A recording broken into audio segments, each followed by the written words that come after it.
طلاق! وہ لفظ جو میری وجود کو ہلا کے رکھ گیا۔ ارحم پلیز ایسا مت کرو، میں مر جاؤں گی۔ وہ رکا نہیں، مڑ کر بھی نہیں دیکھا۔ دروازہ بند ہونے کی آواز کمرے میں گونجی، جیسے میرے دل پر کسی نے بھاری پتھر مارا ہو۔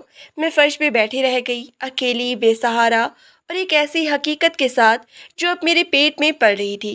کمرے میں سناٹا چھا گیا تھا، صرف میری سسکیوں کی آواز آ رہی تھی۔ میرا ماضی، میرا حال اور میرا مستقبل، سب کچھ اس ایک لمحے میں بکھر کے رہ گیا تھا۔ میں نے محبت کے نام پہ کیا پایا تھا؟ میں نے سب کچھ کھو دیا تھا۔ ارحم کے قدموں کی چاپ سیڑھیوں پر گونجی اور پھر خاموشی کا ایک بھاری سناٹا کمرے میں اتر آیا۔ این جو بھی چند لمحے پہلے تک شوہر کے پیروں میں گھری ہوئی منتیں کر رہی تھی، اب ساکت بیٹھی تھی۔ اس کے بالوں میں الجھے ہوئے جھوڑے سے ایک لٹ نکل کر چہرے پہ آ گری تھی، لیکن اسے سنبھالنے کی سدھ بدھ نہ تھی۔ کمرے میں جلتا ہوا بلب جلملا رہا تھا، جس کی پیلی روشنی میں ہر چیز بکھری ہوئی لگ رہی تھی۔ ارحم کا بیگ، جسے وہ جلدی میں الماری سے نکالتے ہوئے پھینک گیا تھا، ایک کونے میں پڑا تھا۔ چائے کا وہ کپ جو تھوڑی دیر پہلے فرش پہ گر کے ٹوٹا تھا، ابھی تک وہیں بکھرا ہوا تھا۔ این کی نظریں ان سفید ٹکڑوں پر جمی تھی۔ ایک باریک ٹکڑا اس کے پیر کے قریب آ کر رکا تھا۔ اس نے آہستہ سے اپنا ہاتھ اپنے پیٹ پہ رکھا۔ یہ غیر ارادی حرکت تھی، اندر کوئی ہلکی سی جنبش ہوئی، یا شاید یہ صرف اس کا وہم تھا، مگر این کے اندر ایک ٹھنڈی لہر دوڑ گئی۔ وہ جو ابھی تک صدمے کی وجہ سے پتھر بنی ہوئی تھی، اب اسے حقیقت کا احساس ہونے لگا تھا۔ وہ اب اکیلی نہیں تھی۔ کمرے کی کھڑکی سے باہر گلی کا شور اندر آ رہا تھا۔ کوئی ریڑھی والا آواز لگا رہا تھا، دور کہیں کسی کے گھر میں ٹیلی ویژن کی آواز آ رہی تھی۔ یہ عام سی زندگی تھی جو باہر چل رہی تھی، اور این کی زندگی جو ایک ہی لمحے میں جہنم بن چکی تھی۔ اس نے اٹھنے کی کوشش کی، اس کے جسم میں کپکپاہٹ تھی۔ وہ لڑکھڑاتے ہوئے بیڈ کی طرف بڑھی اور اس پر بیٹھ گئی۔ بیڈ پر ارحم کی خوشبو ابھی تک موجود تھی، ایک سستی سی کولون کی مہک جو اسے کبھی بہت پسند تھی، اب ناگوار لگ رہی تھی۔ اس نے تکیے کو دیکھا۔ ارحم نے اسے طلاق دی تھی 3 بار۔ وہ الفاظ اس کے کانوں میں ابھی بھی گونج رہی تھی، ایک قانونی حق، ایک معاشرتی حقیقت، لیکن این کے لیے یہ اس کی دنیا کا خاتمہ تھا۔ وہ دیر تک وہاں بیٹھی رہی، نظر دیوار پہ لگی گھڑی پر تھی۔ سیکنڈ کی سوئی ٹک ٹک کر کے آگے بڑھ رہی تھی۔ وقت نہیں رکا تھا، کسی کو پرواہ نہیں تھی کہ اس کے ساتھ کیا ہوا ہے۔ اسے یاد آیا کہ کیسے وہ اپنے ماں باپ کو چھوڑ کے آئی تھی۔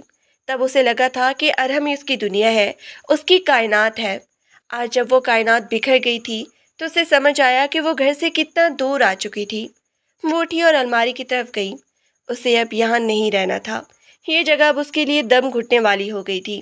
اس نے ایک پرانا سا بیگ نکالا۔ اس کے پاس بہت کچھ نہیں تھا، بس چند کپڑے، 1-2 کتابیں اور کچھ جیولری جو اس کی ماں نے اسے جہیز میں دینے کی بجائے اس وقت چھپا کر دی تھی جب وہ بھاگ رہی تھی۔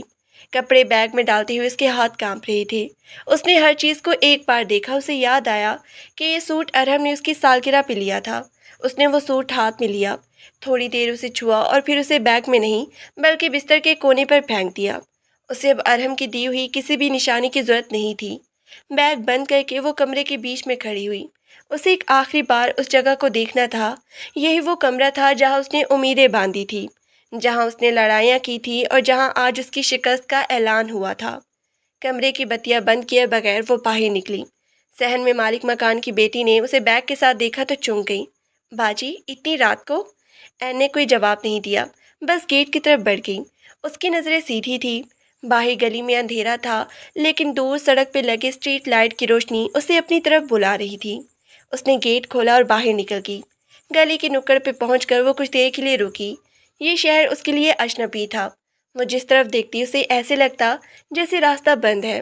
اس کے پاس نہ کوئی ٹھکانہ تھا، نہ کوئی منصوبہ، بس ایک بیگ تھا اور ایک ایسی زندگی جو ابھی شروع ہونے سے پہلے ہی داغدار ہو چکی تھی۔ سڑک پہ ایک رکشہ آ کر رکا۔ ڈرائیور نے گردن گھما کر اس کی طرف دیکھا۔ کہاں جانا ہے بی بی؟ این نے ایک لمحے کے لیے سوچا، کہاں جائے؟ وہ ماں باپ کے پاس نہیں جا سکتی تھی، وہ اس کا منہ نہیں دیکھنا چاہتی تھی، کسی سہیلی کے پاس نہیں، سب کا مذاق اڑانے کا حق بن جاتا۔ جہاں سستا کمرہ ملتا ہے۔ این کی آواز خشک تھی۔ ڈرائیور نے اسے شک بھری نظر سے دیکھا۔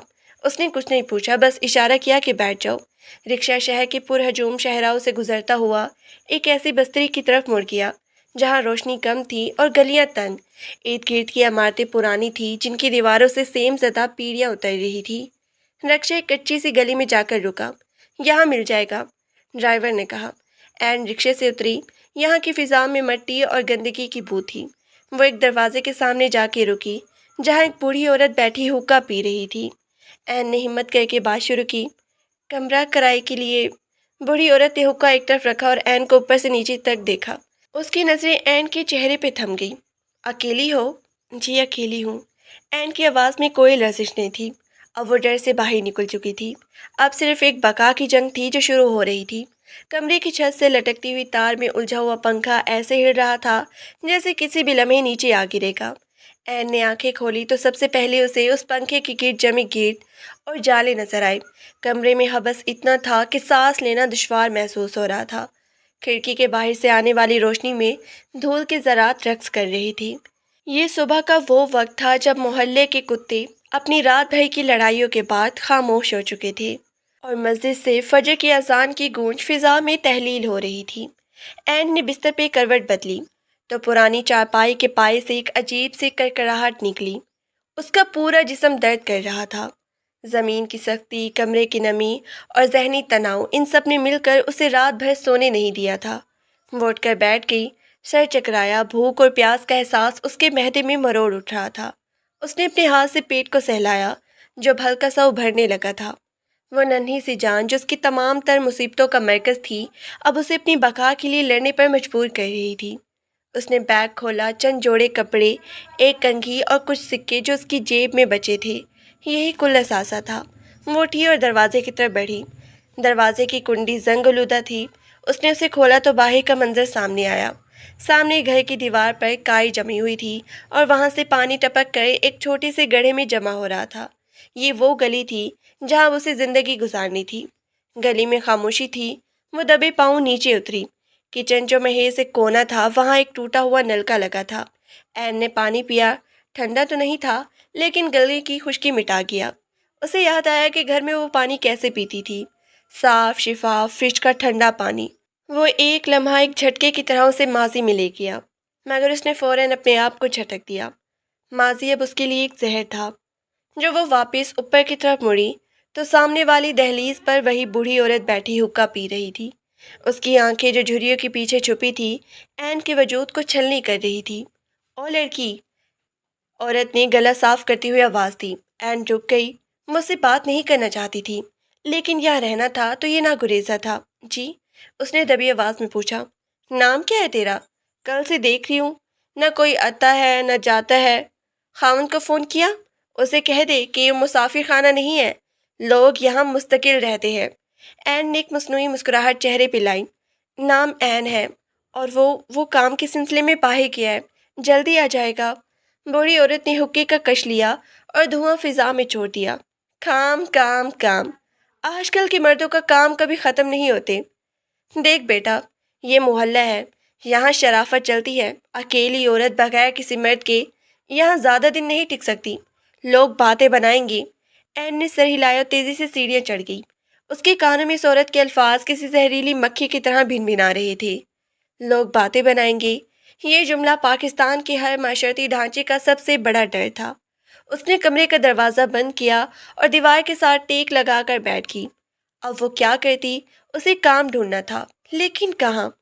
کسی کے پاس۔ وہ کمرے میں ٹہلنے لگی۔ دیوار پر ایک پرانا کیل لگا تھا۔ اس نے اپنا دوپٹہ اس پر ٹانگا۔ وہ اپنے کپڑے تہہ کر کے بیگ میں رکھنے لگی۔ اس نے خود کو منظم کرنے کی کوشش کی۔ اگر وہ یہاں رہنا چاہتی تھی تو اسے ایک معمول بنانا ہوگا۔ دوپہر کا سورج کھڑکی سے اندر آیا تو کمرے کا درجہ حرارت اور بڑھ گیا۔ این کو شدید بھوک لگی تھی۔ اس نے اپنے سکے گنے، وہ اتنے نہیں تھے کہ وہ روز باہر سے کھانا خرید سکے۔ اسے کچھ کرنا تھا۔ وہ اٹھ کھڑی ہوئی۔ اس نے اپنے بالوں کو ٹھیک کیا، سر پہ دوپٹہ لیا اور باہر نکل گئی۔ بازار کا راستہ وہی تھا جو کل رکشے والے نے اسے دکھایا تھا۔ گلیوں سے نکل کر وہ بڑی سڑک پہ آئی۔ یہاں شور تھا، ٹریفک کا دھواں اور لوگوں کی بھیڑ۔ وہ فٹ پاتھ کے ساتھ چلنے لگی۔ دکانیں کھلی تھی، کہیں کپڑوں کا کام ہو رہا تھا، کہیں جوتوں کی نمائش تھی۔ وہ دکانوں کے سائن بورڈ پڑھتی رہی۔ اسے ایسی جگہ چاہیے تھی جہاں اسے کسی مرد کی زیادہ مداخلت نہ ہو۔ ایک چھوٹی سی دکان پر سیلز کل درکار ہے کا اشتہار لگا ہوا تھا۔